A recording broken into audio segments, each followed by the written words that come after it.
திருப்பி வருவேன். அப்படி திருப்பி இன்னைக்கு இந்த வழியே போறோம், திருப்பி வருவேன். அதே மாதிரி அமைதிப்படை பண்ணியிருக்காங்கன்னா இந்த நேரத்தில் இதெல்லாம் ஒரு கேள்வியா தம்பி? படத்தை வாங்கினவங்க வெளியிடணும்னு நினைக்கிறாங்க, வெளியிடுறாங்க.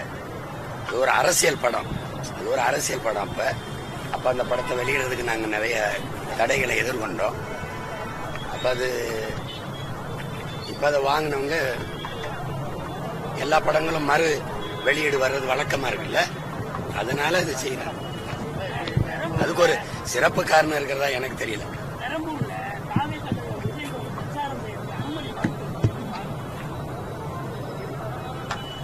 அது என்னன்னு தெரியலையே, நான் அதை கவனிக்கல. மறுக்க வேண்டிய அவசியம் இல்லையே, யாருக்கும் மறுக்க முடியாது. ஏன்னா தேர்தல் ஆணையம் அனுமதிச்சுதான் ஆகணும், எல்லாரையும் அனுமதிச்சுதான் ஆகணும். அது என்னன்னு தெரியல, எனக்கு தெரியல, நீங்க சொல்லிதான் தெரியுது. மறுக்க வேண்டிய அவசியம் இல்லையே. அப்புறம் என்ன ஜனநாயகம், அப்புறம் என்ன மக்களாட்சி? எல்லாரும் ஜனநாயகத்துல சம வாய்ப்பு சம உரிமைங்கிறது வெற்றி பேச்சாயிரும். தேர்தல் கட்டுப்பாட்டுல அதிகாரிகள் வந்திருக்காங்க, இன்னும் பழைய அதிகாரிகள் வந்து இருக்காங்க. பல இடங்கள்ல வந்து எதிர்கட்சிக்கு அனுமதி மறுக்கிறாங்க. விஜய் தொடர்ந்து மறுக்கிறாங்க. தெருமுனை பிரச்சாரத்துடன் சொல்லி 214 ஒரு சென்னையில 140 இடங்களும் தேர்வு பண்ணியிருக்காங்க. திமுக ஆளுங்கட்சியா இருக்கக்கூடிய பகுதியில் அதிக அளவுல கூடக்கூடிய மக்களுக்கு அனுமதி வழங்குறாங்க. எப்படி பாக்குறீங்க? தேர்தல் ஆணைய கட்டுப்பாட்டுல இருக்கா இல்ல திமுக? இல்ல, அதே நெருக்கடி இன்னைக்கு இல்ல. இப்ப தம்பி விஜய் இப்பதான் அனுபவிக்கிறாரு. நான் கடந்த 15 ஆண்டுகளா அனுபவிக்கிறேன். நான் பேச ஏதாவது கேட்டா எங்க மக்கள் நடமாட்டமே இருக்காதோ அந்த சந்துக்குள்ள கொடுத்துருவாங்க. எங்க யாருமே இல்லை இங்க பேசிட்டு போன்ற மாதிரி. அது இன்னைக்கு தானே அவர் அனுபவிக்கிறாரு. நான் நீண்ட காலமா அனுபவிச்சுட்டு வரேன், எனக்கு பழகிடுச்சு. உங்களுக்கு புரியுது?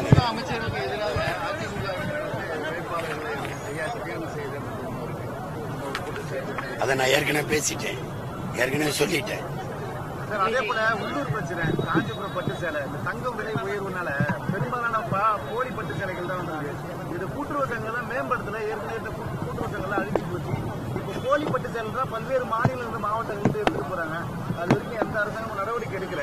இப்ப தங்க விலை உயர்னால இன்னும் பட்டு சேலை வந்து நமக்கு இருக்கிறது அரசாங்கம் இல்ல, அது ஒரு வியாபார கூடம். நீங்க புரிஞ்சுக்கணும். ஏன்னா நீங்க தலைவர்களை தேர்வு செய்யறது இல்ல, வியாபாரிகளை. நீங்க எப்பவுமே நீங்க பாருங்க, மார்ட்டின் லூதர் கிங் சொல்றான், உன் நாட்டின் வளங்கள் அதிகாரத்தில் இருப்பவனால் சுரண்டப்படுமானால் நீங்கள் வாங்கி வந்தது சாபம்ங்கிறான். எல்லாமே இங்க வருங்க. மலையை விற்பான், மணலை விற்பான், நீரை விற்பான், காத்த விற்பான். அப்புறம் அவன்கிட்ட போய் வியாபாரிட்ட நாட்டை கொடுத்துட்டு, அண்ணே நம்ம புடவை இல்லைன்னே வெளிமாநிலத்து நம்ம விவசாயம் செய்யறோமா இல்லையா? அப்போ பொங்கலுக்கு அரிசி நம்மள்ட்ட கரும்பு இருக்கா இல்லையா? வெள்ளம் இருக்கல, குஜராத்ல இருந்து வாங்கிக்க முடியாது. இப்ப நாங்க இருக்கிற தம்பி நீங்க கவனிங்க, குஜராத்ல இருந்து அரிசி வெள்ளம் வந்துச்சு. ஏன் நம்மகிட்ட அரிசி இல்ல, நம்மகிட்ட வெள்ளம் இல்ல? அப்போ இங்க இருக்கிற விவசாயிட்ட வாங்காம அங்க போய் குறைச்ச விலைக்கு வாங்கி வந்து இங்க கொடுக்கறது.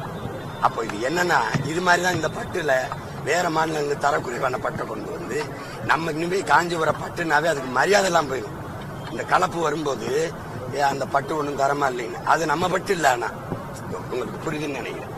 அதனால நீங்க இனிமேலாவது ஒரு நல்ல தலைவரை தேர்வு செஞ்சு அவன்கிட்ட நாட்டை கொடுக்க பாருங்க. தரகர்கிட்ட கொடுத்துறாதீங்க, தரகர்கிட்ட புரோக்கர்கிட்ட கொடுத்துறாதீங்க. அதே போல 10 ரூபாய் பெட்ரோல் குறைச்சிருக்காங்க. கேஸ் தட்டுப்பாடுகள்லாம் இருக்கு. இந்த கொரோனா கால ஊரடங்கு மாதிரி வரதுக்கான வாய்ப்புகள் இருக்குன்னு சொல்லி போயிட்டு இருக்குது. எப்படி பாக்குறீங்க சார்?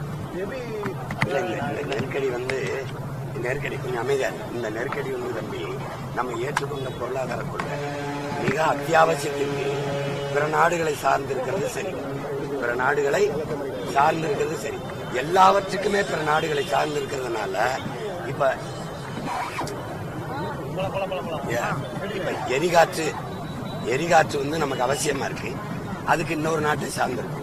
எரிகாற்று எத்தனை லட்சம் டன், எத்தனை கோடி டன் வேணாலும் நம்ம தயாரிச்சுக்க முடியும் மாட்டு சாணத்துல, ஆட்டுக்கழிவுல, மாட்டுக்கழிவுல. அதையே நம்ம செய்யல. எதுக்கு? அரபு நாட்டை நம்பி இருந்தோம். அவன் அமெரிக்காக்காரனுக்கு அவனுக்கும் போர் நடக்கும்போது நம்ம தலையில குண்டு விழுது. உங்களுக்கு புரியுதுன்னு நினைக்கிறேன். சரி, வல்லாதிக்கம் தானே. நீங்க ரஷ்யா, சீனா, நம்ம இந்தியாலாம் நீங்க தலையிட்டு இந்த போரை டக்குன்னு ஒரு முடிவு கொண்டு வரணும். ஏன்னா இந்தியா மட்டும் இல்ல, உலகில் பல்வேறு நாடுகளும் இதனால பாதிக்கப்படுது. யாராவது வாயை திறக்கிறாங்களா பத்தியில? இப்ப இந்தியா ஒரு பெரிய நாடு. அது அவசரமா நாடாளுமன்றத்தை கூட்டி ஒரு தீர்மானத்தை போட்டு இந்த போரை ஒரு முடிவு கொண்டு வரணும். ஏன்னா மக்கள் பரிதாபமா செத்து கொண்டிருக்கிறாங்க. நீங்க ஒரு கேள்வி கேட்ப, என்ன காரணத்துக்காக போர் தொடுத்தது அமெரிக்கா ஈரான் மேல? பேரழிவு ஆயுதம் அணுகுண்டு வச்சிருக்காங்க. ஒரு கேள்விக்கு இந்த அணுகுண்டு வச்சிருந்தா இந்நேரம் போட்டிருப்பான்ல அமெரிக்கா மேல. அப்போ இல்லைன்னு தெரியலடா மடையா நிறுத்துறான்னு சொல்லணும்ல. எப்படி பாரு, இது ஒரு கொடுமை தம்பி, கொடுமை. அதே போல இலவச திட்டங்கள்லாம் அதிகமாகுது. இந்த மாதிரி டைம்ல இலவச திட்டம்னு சொல்லாதீங்க, அது கொடிய நட்டம். அத போய் திட்டம் தம்பி தம்பி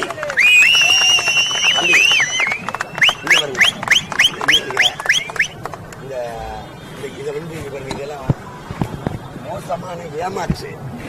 எப்படியாவது மக்களுக்கு பசப்பு இனிப்பு வார்த்தைகளை சொல்லி இலவசங்களை கொடுத்து மயக்கி இந்த வாக்கை பறிக்கிறது. உங்களுக்கு எதுக்கு இலவசம் கொடுக்குறான்? நல்ல ஆட்சி கொடுக்கணும்னு நினைக்கிறவன் அதை செய்ய மாட்டான். நல்ல ஆட்சி கொடுத்தவன் இதை தர மாட்டான். அப்ப நீங்க ஏமாத்துறா இல்ல? அப்புறம் நீங்க இலவசம் கொடு, எங்கிருந்து பணத்தை எடுக்கிற? 10 லட்சம் கோடி கடன், 1 லட்சம் கோடி வட்டி. இப்ப இந்த பிங்க அறிவிச்சதை கொடுத்தா 2 லட்சம் கோடி வட்டி வரும். அப்போ பட்ஜெட் எவ்வளவு? 3 லட்சம் கோடி. அதுல 2 லட்சம் கோடி வட்டி போனா எந்த மக்கள் நலத்திட்டத்தை நீ நிறைவேற்றுவ? ஏற்கனவே வாத்தியாருக்கு சம்பளம் கொடுக்கல, டாக்டருக்கு சம்பளம் கொடுக்கல, ரோட்ல நிக்கிறான். இந்த பைத்தியக்காரங்க கிட்ட நாட்டை கொடுத்துட்டு அண்ணன் இலவசம் ஒழிக்கணும் தம்பி, ஒழிக்கணும்.